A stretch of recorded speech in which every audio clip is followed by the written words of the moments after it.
hapon po sa inyo.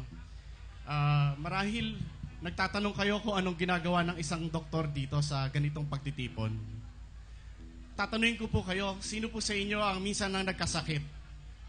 Sino po sa inyo ang minsan nang nag-aruga sa isang may sakit? Sino sa inyo ang nahirapan maghanap ng pondo para sa pagkakasakit? Siguro po para sa inyo, minsan lang yan.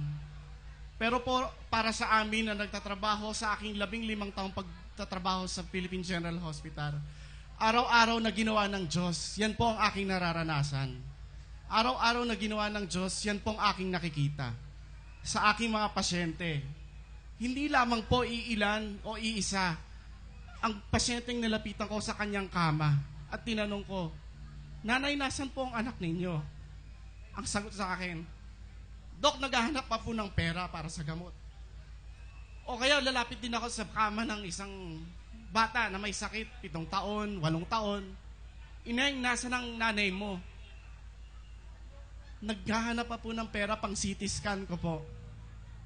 Ilan pang mga pasyente natin ang kailangan mamalimos, maghanap ng pera.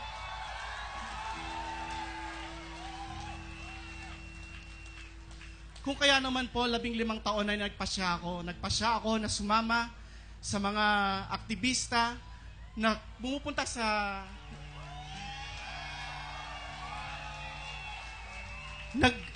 na pumupunta sa Kongreso